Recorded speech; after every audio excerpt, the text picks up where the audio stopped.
Shalom saudaraku yang diberkati oleh Tuhan Yesus Kristus. Salam sehat untuk kita sekalian. Mari kita sejenak merenungkan firman Tuhan dengan tema Yesus mati di kayu salib supaya kita memperoleh keselamatan. Mari kita berdoa. Bapa di surga, terima kasih untuk segala berkat-Mu. Kali ini kami akan merenungkan firman-Mu. Kiranya Tuhan menolong kami, Roh Kudus yang berkarya sehingga kami diberikan hikmat. Terima kasih Bapa, dalam nama Yesus kami berdoa. Amin.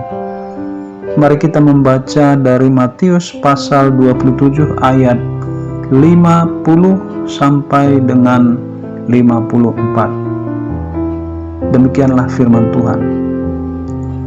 Yesus berseru pula dengan suara nyaring, lalu menyerahkan nyawanya.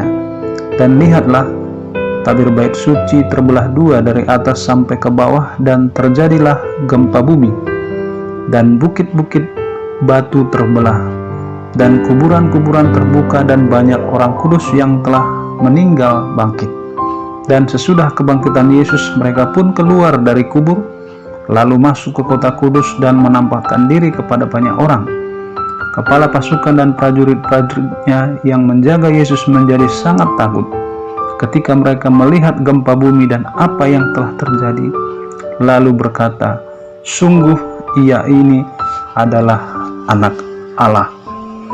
Saudaraku, dalam nats yang kita sudah baca adalah saat yang mencekam karena Yesus menanggung cawan murka Allah demi menebus manusia berdosa.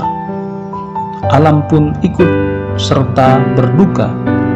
Kira-kira jam 3 merupakan puncak penderitaan Yesus, di mana Allah harus memalingkan muka karena cawan murka yang ditanggung oleh Yesus.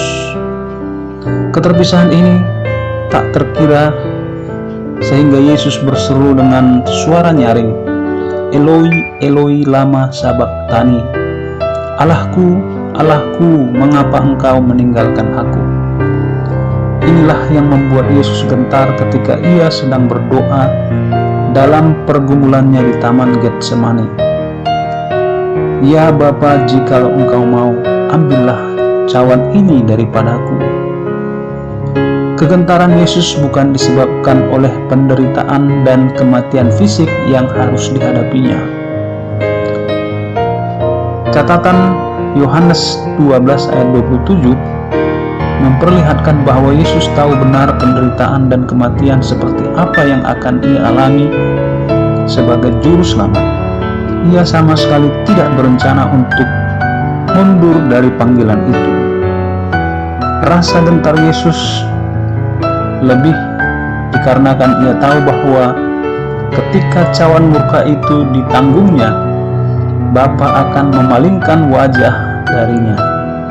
Begitu gentarnya hingga malaikat sekalipun tidak dapat menghibur dan menguatkan hatinya. Peluhnya menjadi seperti titik darah yang menetes ketika dia berdoa di Getsemani. Tentu saja ini berat baginya karena ia dan Bapa memiliki relasi yang sangat intim dan penuh kasih.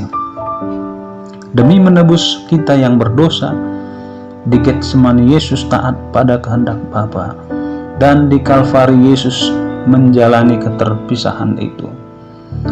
Saudaraku yang berbahagia, kedekatan relasi Yesus dengan Bapa tak tergambarkan indahnya, tetapi ia merelakan mati di kayu salib demi kita orang-orang berdosa.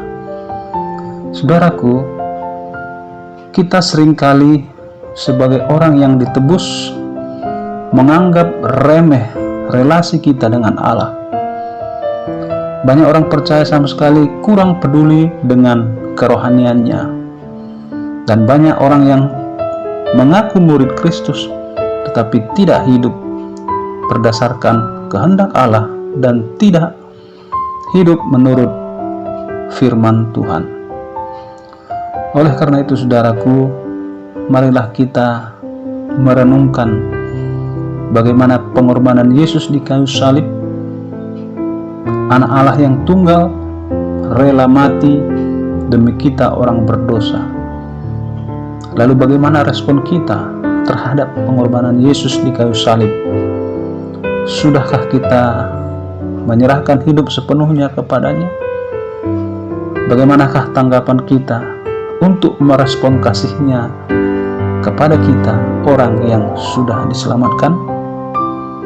Marilah kita merenung sehingga hati, pikiran, perilaku kita selaras dengan kebenaran firman Tuhan.